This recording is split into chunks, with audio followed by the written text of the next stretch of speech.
할렐루야 성도 여러분, 2021년 1월 주일 예배를 시작하도록 하겠습니다. 우리 다 같이 사도신경으로 우리의 신앙을 고백하겠습니다. 나는 전능하신 아버지 하나님 천지의 창조주를 믿습니다. 나는 그의 유일하신 아들 우리 주 예수 그리스도를 믿습니다.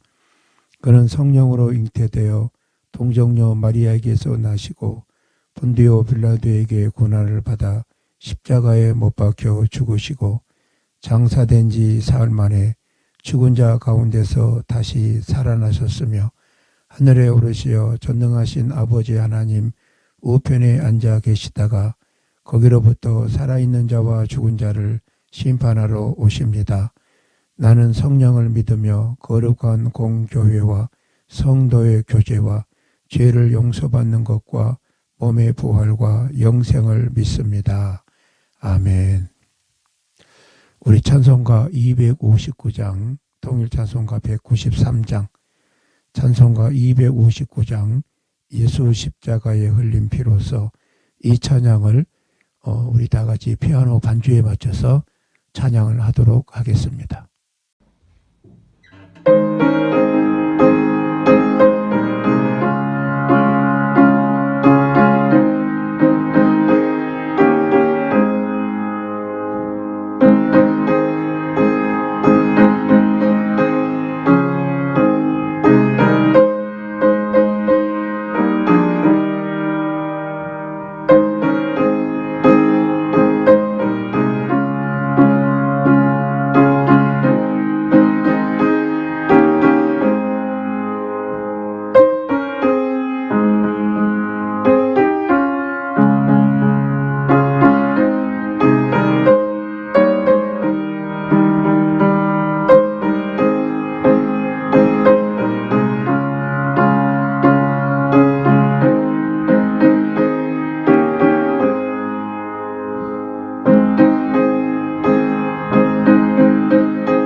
사랑과 은혜가 풍성하신 하나님, 오늘도 그 은혜로 저희를 예배로 인도해 주셔서 감사드립니다.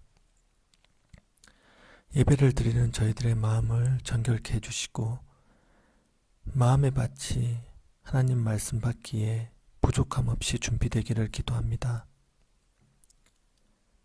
이 예배를 통해 찬양의 기쁨을 누리기를 원합니다. 이 예배 가운데 기도로 하나님과 소통할 수 있는 은혜를 구합니다. 이 예배의 말씀을 통해 죽어가는 영혼이 다시 살아나는 은혜를 맛보기를 원합니다. 불안하고 두렵고 캄캄한 이 시간들이 은혜의 시간으로 변화되기를, 하나님과의 소통의 시간으로 채워지기를, 저희들의 신앙을 되돌아보는 회개의 시간으로 변화되기를 간절히 기도드립니다.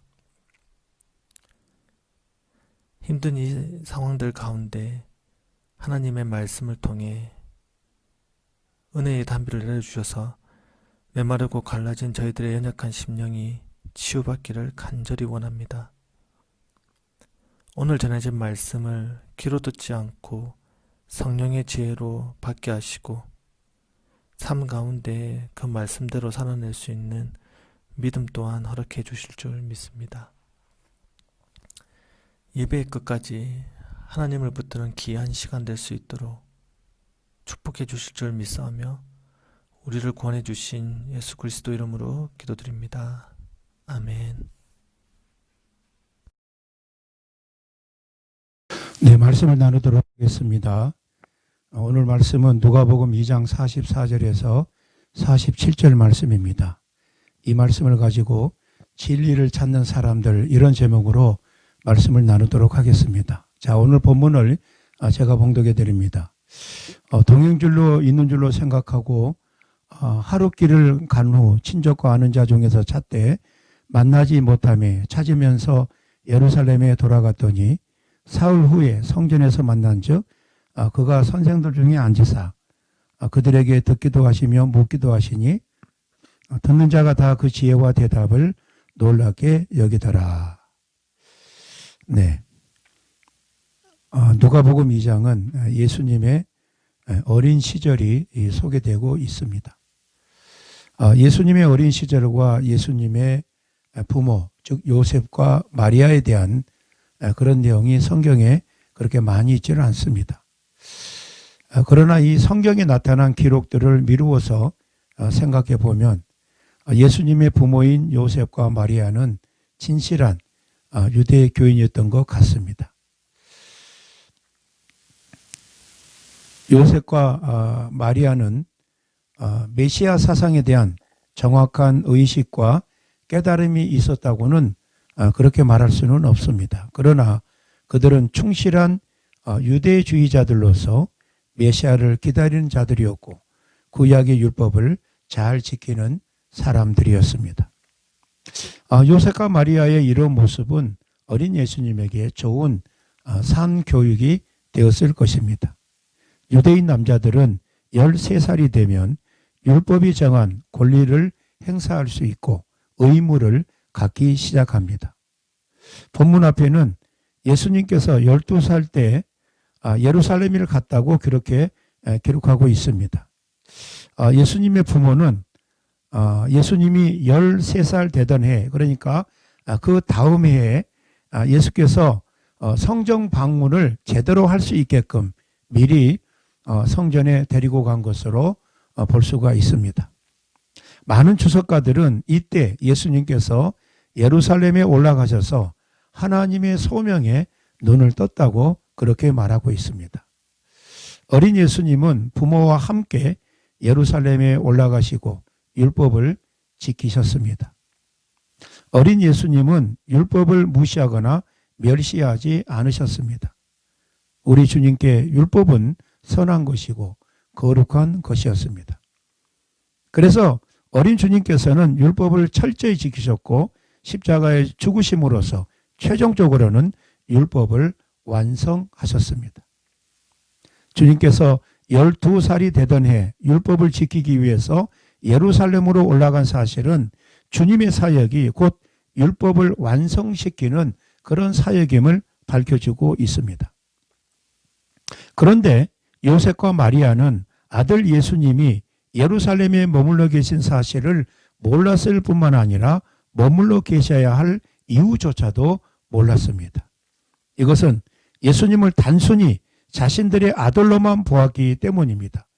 다시 말해서 예수님이 정확하게 누구인지를 몰랐습니다.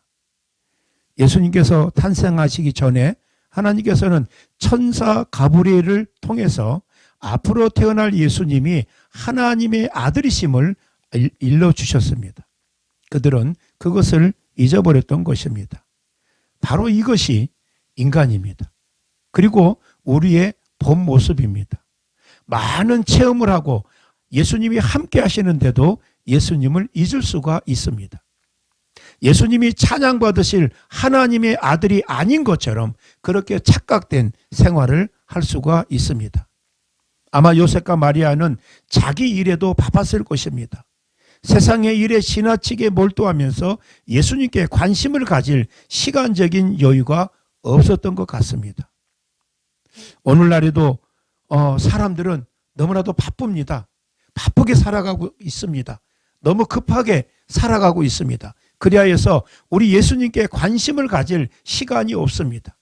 그들은 예수님을 잊고 살아갑니다. 예수님을 모시고 예수님을 앞세우고 살아가는 것이 아니라 요셉과 마리아와 같이 예수님이 자기의 뒤를 따라와 주기를 바라고 있습니다. 예수님의 부모는 예수님이 집으로 가는 길에 함께 가는 줄 알다가 나중에 그를 찾으나 찾지 못합니다. 다시 그들은 예루살렘으로 와서 사흘 만에 성전에서 율법사들과 토론을 벌이고 있는 예수님을 만나게 됩니다. 그들이 발견한 그 예수님은 예수님의 지혜와 예수님의 용기가 드러나 있는 그런 예수님이셨습니다. 본문은 어린 예수님을 잃어버렸던 마리아와 요셉이 3일 만에 예루살렘 성전에서 예수님을 만나는 장면과 6월절 행사 중의 하나인 사내들인 공개 신학 토론에 참석하신 소년 예수님의 지혜로움과 그 용기를 우리들에게 보여주고 있습니다. 자, 소년기의 예수님의 이러한 사건으로 진리를 찾고자 하는 사람들의 여러 가지 모습을 볼 수가 있습니다. 구체적으로 한번 생각해 보도록 하겠습니다. 자, 예수님을 찾아 헤매는 그 부모를 볼 수가 있습니다. 누가복음 2장 44절에 동행 중에 있는 줄로 생각하고 하룻길을 간 후 친족과 아는 자 중에서 찾았다고 말하고 있습니다. 요셉과 마리아는 절기를 지킨 후에 고향으로 돌아가던 중에 예수님이 없어진 것을 알고 찾기 시작을 했습니다. 화려한 6월절 명절로 인해서 그들은 기쁨과 흥분과 그런 만족감이 있었을 것입니다. 그런데 예수님을 잊어버림으로 인해서 그런 기쁨과 흥분과 만족감은 갑자기 혼란과 근심과 불안으로 바뀌어집니다. 그리하여서 예수님의 부모는 예수님을 찾아서, 즉 진리를 찾아서 헤매게 됩니다. 그렇다면 진리는 어디에 있는지 진리를 찾는 간절한 삶의 방향을 생각해 봅니다.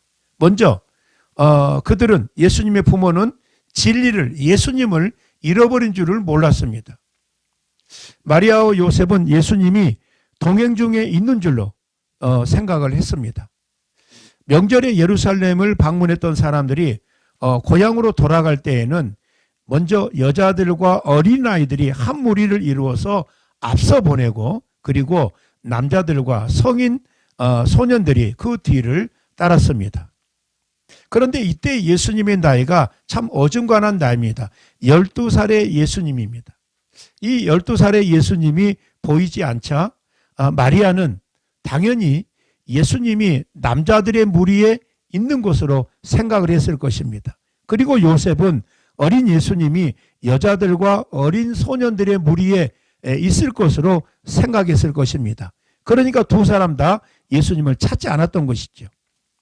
하룻길을 가는 동안에 예수님이 보이지 않았어도 그들은 이상하게 생각하지 않았습니다. 그런데 고향으로 돌아가던 중에 저녁이 되어서 가족별로 그 인원을 점검하는데 요셉과 마리아는 이 시간에 예수님이 없음을, 보이지 않음을 알게 됩니다. 그래서 깜짝 놀랍니다. 대다수의 사람들은 평범한 삶의 행렬 속에 진리가 있다고 생각합니다. 그래서 그들은 맡겨진 그 삶을 성실하게 감당하고 이웃과 가족과 공유하며 그렇게 즐기는 것이 곧 인생의 참된 도리라고 생각을 합니다. 그러나 이러한 생각들은 어떻게 보면 맞는 것 같지만은 자기의 만족입니다. 이러한 생각은 자기의 삶의 한계 상황들을 애써서 외면하려는 허무주의적인 그런 사고에 불과하다. 그렇게 말씀드릴 수 있습니다. 어떻게 보면 진리를 애써서 외면하려는 그런 것들이 이렇게 드러난다고 하는 것입니다. 예수님의 부모는 진리를 인간에게서 찾으려고 했습니다. 그들은 친족과 아는 자 중에서 찾으려고 했습니다. 이처럼 많은 사람들은 가족사랑, 즉 인도주의를 삶의 이상과 최선의 가치로 여기고 있습니다. 그러나 인류의 타락한 본성으로 인한 이기심 때문에 대립과 갈등이 심해지고 무신론적인 인본주의의 치부가 드러날 뿐입니다. 예수님의 부모는 삶의 경험에서 잃어버린 예수님을 찾으려고 했습니다.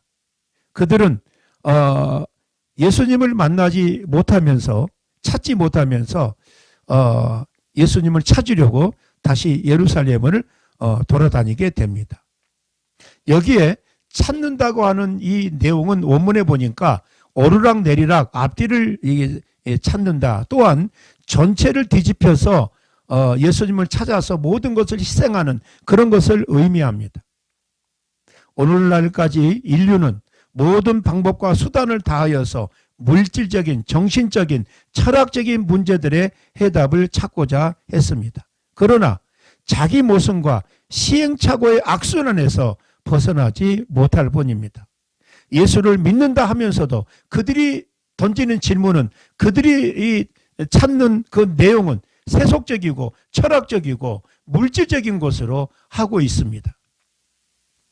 자, 46절의 말씀에 보니까 사흘 후에 성전에서 예수님을 만났다고 말하고 있습니다. 예수님이 보이지 않음을 알고 찾아 나선지 사흘 후에 예수님을 찾았다는 그런 의미가 아닙니다.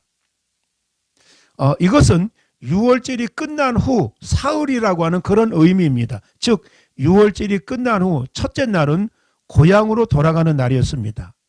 이날 저녁 때 예수님의 부모는 예수님이 없어진 사실을 알게 됩니다. 그 다음에 둘째 날은 왔던 길을 다시 거슬러 올라가서 늦게서야 예루살렘에 도착했을 것입니다. 드디어 셋째 날이야 비로소 성전에서 토론을 벌이는 예수님을 만날 수 있었던 것입니다.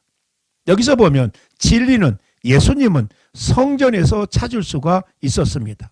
요셉과 마리아는 사흘 후에 성전에서 공개 신학 토론장에 있는 예수님을 만났습니다. 인생이 진리를 만날 곳은 오직 하나님의 성전 아닙니다. 성전은 하나님이 임재하신 곳이며 하나님의 주권과 말씀이 선포되는 곳이며 하나님의 사죄의 은총이 시행되며 인생이 하나님을 만날 수 있는 진리의 기둥터인 것입니다. 오늘날 진리 안에 있는 성도들에게는 예수님을 나의 구주가 되시며 우리의 마음과 삶의 성전이 되고 진리의 영이 우리를 삶의 온갖 문제로부터 자유롭게 해주십니다. 자, 두 번째로 예수님의 부모는 성전에서 학자들과 토론하는 예수님을 보게 됩니다. 6월절 기간 중에는 산헤드린 공회에서 일반인들을 위한 신학, 요즘으로 말하면 신학 공개 강좌가 있었습니다. 따라서 당시의 위대한 랍비들과 소년 예수님의 만남이 여기에서 이루어집니다. 자, 그 공개 강좌의 열띤 분위기가 예수님을 아마 사로잡았을 것입니다. 여기서 진리를 구하는 자세를 발견할 수 있습니다. 자, 성경을 통해서 보는 것은 이 랍비들이 원하는 것은 부와 명예입니다. 공개 강좌 때 랍비들은 긴 의자에 앉아서 교육을 했고 청중들은 땅에 앉아서 가르침을 받았다고 합니다. 아마 어린 예수님도 청중 속에서 땅에 앉으셔서 그 강좌를 들었을 것입니다.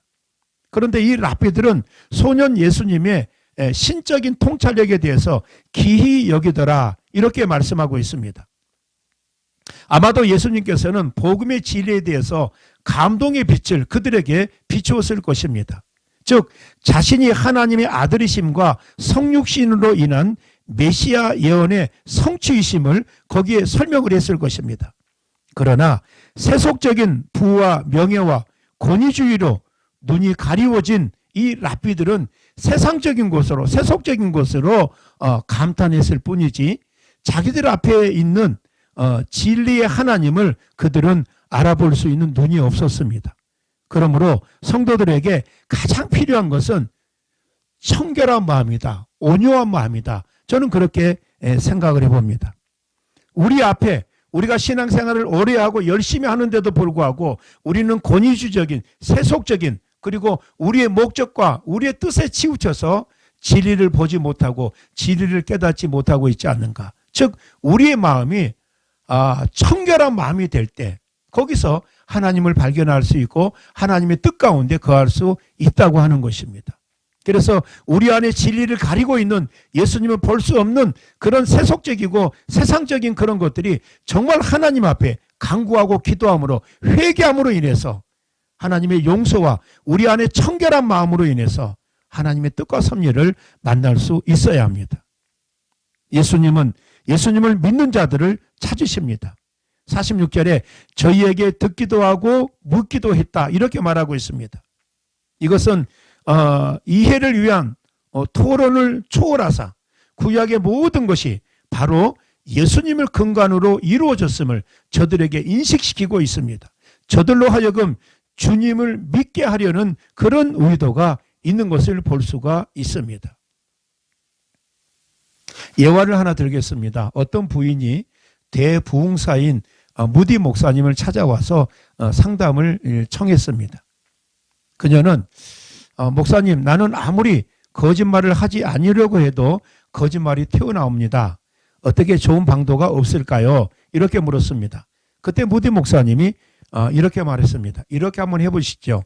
내가 거짓말이 나오게 되면 상대방에게 이것은 거짓말입니다, 이렇게 말을 꼭 덧붙이십시오. 그러면은 거짓말을 하지 않게 될 것입니다. 이렇게 말했다고 합니다. 우리는 하나님 앞에 나는 거짓말을 하지 않게 도와주세요. 나는 이 세상적으로 살지 않게 도와주세요. 이렇게 하나님 앞에 기도하고 말하면서도 우리의 실제 삶은 우리의 기도와 반대대로 삶을 살아가고 있는 것들을 볼 수가 있습니다. 바로 거짓말을 하지 않아야 되는데 거짓말을 하고 위선적인 그런 삶을 살아가는 것과 똑같습니다. 우리는 하지 않아야 될 것, 하나님의 자녀로서 하지 않아야 될 것 알고 있습니다. 그러나 또 기도까지 하고 있습니다. 그런데 우리의 삶은 하지 않아야 될 것들, 해서는 안 될 것들을 행하고 있습니다. 하나님을 찾고 있으되, 우리 주님을 찾고 있으되 주님은 침묵하고 계시고 주님의 응답을 만날 수 없고 우리는 주님을 구하면서도 세속적인 삶을 살고 있는 것입니다. 바로 예수님이 이 마리아와 요셉에게는 자기 아들이 되지만은 그들이 태어나기 전에 하나님은 가브리엘 천사를 통해서 하나님의 아들 메시아가 그들을 통해서 태어난다고 하는 것을 일러주었음에도 불구하고 그때 감동이나 그때 하나님의 말씀이 세월이 지나면서 사라져버리고 이제는 그들의 자녀인, 인간의 자녀인 예수님을 찾으려 돌아다니는, 그들의 자녀가 그 예수님이 하나님이시고 메시아이시고 율법을 이루러 오셨고 바로 십자가를 지시러 오시는 그분인 것을 알지 못했을 때 그들은 예수님이 자기의 아들이면서도 예수님을 가족으로 소유하고 있었으면서도 그들은 허둥지둥 예수님을 잃어버리고 예수님을 찾는 그 모습을 볼 수가 있습니다.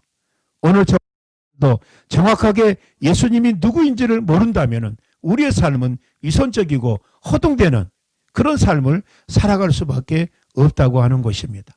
많은 사람들이 신앙생활을 하면서 많은 문제를 만납니다. 많은 이 신앙적인 문제를 만납니다. 그런데 그것을 하나님 앞에 아뢰고 또 나의 범죄와 문제를 하나님 앞에 회개하고 용서함을 받고 새로운 삶으로 청결한 마음으로 하나님을 만나고 하나님의 뜻을 실행해 가는 것이 아니라 우리는 우리의 문제를 내가 해결하려고 하는 그런 마음으로 세상을 분주하게 바쁘게 살아갑니다.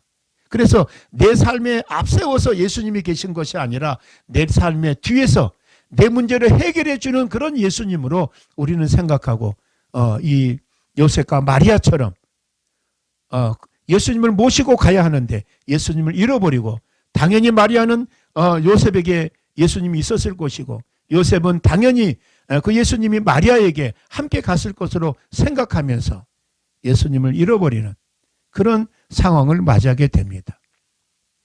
사랑하는 성도 여러분, 우리의 삶에 허둥대고 이렇게 바쁘게 살아가는 그 모습이 좋습니까? 물론 우리는 그 정도로 열심히 살아갑니다. 그러나 내가 아무리 바쁘게 살고 열심히 산다 할지라도 예수님이 앞서지 못하고 예수님이 우리 인생의 분명한 목적이 되지 못하면 그 바쁜 삶을 통해서 우리가 영적으로 만날 수 있는 것은 없습니다.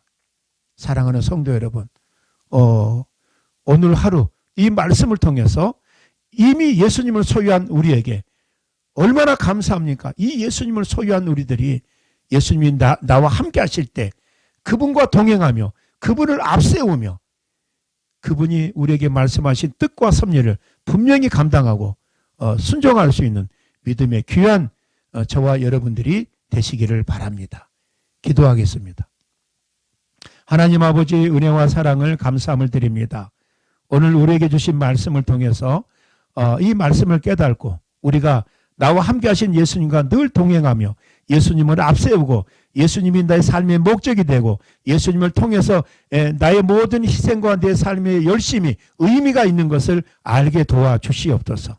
나의 모든 것이 예수님의 영광을 위해서 예수님이 우리에게 허락하신 그 삶의 모든 내용을 순종하는데 내 삶의 모든 열심과 땀이 눈물이 의미가 있는 줄로 믿습니다. 우리의 인생이 주님께 드려지는 것으로 주님이 원하시는 것을 이렇게 순종하는 것으로 충성하는 것으로 우리 인생이 달려가기를 원합니다. 주님 도와주시옵소서. 예수님의 이름으로 기도드리옵나이다. 아멘. 이 시간에 우리 봉헌 찬송 50장 1절을 반주에 맞춰서 우리 찬양을 하도록 하겠습니다.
우리 다 같이 봉헌 기도하겠습니다. 하나님 아버지의 은혜와 사랑을 감사함을 드립니다. 믿음의 귀한 자손들을 여기까지 인도하시고 특별히 이 땅 위에 몸된 교회를 허락해 주시어서 아버지 하나님 주님이 머리가 되시고 우리가 지체가 되어서 참으로 머리가 기뻐하시는, 머리가 인도하시는, 머리가 말씀하시는 귀한 뜻과 섭리에 따라 이렇게 아버지 하나님 우리가 경배하고 찬양하고 충성할 수 있도록 인도해 주심을 감사합니다. 순서에 따라 귀한 물질을 드리고 또 우리의 마음을 드립니다. 하나님 믿음의 종들의 마음을 붙들어 주시어서 주님을 향한 우리의 모든 것들이 감사하는 마음, 기뻐하는 마음, 자발적인 마음으로 주님 앞에 온전히 드려지기에 부족함이 없도록 인도하여 주시옵소서. 행여나 우리가 하나님 앞에 우리의 인색함으로 아버지 앞에 드려지지 않도록 하나님 우리의 마음을 꼭 붙들어 주셔서 감사와 기쁨이 넘치는 예물이 되게 하시고 우리의 마음이 될 수 있도록 인도하여 주시옵소서. 전 세계 아버지 하나님 전염병으로 인하여 고통받는 믿음의 귀한 종들 또 많은 사람들을 우리 하나님이 돌보시고 붙들어 주시어서 아버지 이 모든 어려운 역경이 끝나고 더욱더 즐겁고 감사하는 마음으로 우리 아버지 앞에 경배하며 예배하며 또 우리가 지금 이런 여건 속에서 주어졌던 영적인 자유, 영적인 우리의 환경과 조건들이 얼마나 감사하고 소중한 것인가를 알게 도와주셨사오니 우리에게 주신 주님을 경배하는 모든 것들이 정말 최선을 다해서 저희들이 주님을 경배하며 예배할 수 있도록 또 우리가 주님 앞에 드려질 때 부족함이 없는 저희들 되게 하여 주시옵소서. 예수님의 이름으로 기도드리옵나이다. 아멘. 네, 교회 소식을 말씀을 드립니다. 특별히 파리 교회 예배당 예배에 함께 하시고 수고하신 여러분들, 예배당 예배를 통해서 하나님의 크고 놀라운 은혜가 여러분들에게 충만하기를 간절히 기도합니다. 그리고 이 온라인 예배에 동참하셔서 함께 예배하는 여러분들에게도 동일한 하나님의 은혜와 사랑이 충만하게 넘치기를 간절히 기원합니다. 저는 다음 주 중으로 치과 치료가 잘 마칠 것 같습니다. 그동안 저와 우리 가족이 한국 체류하면서 여러 가지 일들이 있었는데 위에서 기도해 주시고 함께 해 주신 성도님들께 감사함을 드립니다. 특별히 파리에서 직장 생활하시고 학교 생활을 이제 하시는 여러 성도님들, 또 그 밖에 또 생활을 해 나가야 되는 성도님들, 여러 가지로 특별히 조심하시고 주변에 또 어렵고 힘든 분들 위해서 기도하시고 함께하는 여러분들의 모습 되어지기를 바랍니다. 혼탁하고 어려운 시대에는 우리에게 주어지는 힘은 예배와 기도의 힘밖에 없습니다. 특별히 저와 여러분 이런 어려운 여건 속에서 예배와 기도를 놓치지 않는, 또 예배와 기도를 통해서 더욱더 하나님의 크고 놀라우신 은혜를 만나는 저와 여러분들이 되시기를 바랍니다. 우리 다 같이 1장 찬송, 우리 반주에 맞춰서 찬송하고 축도로 예배를 마치겠습니다.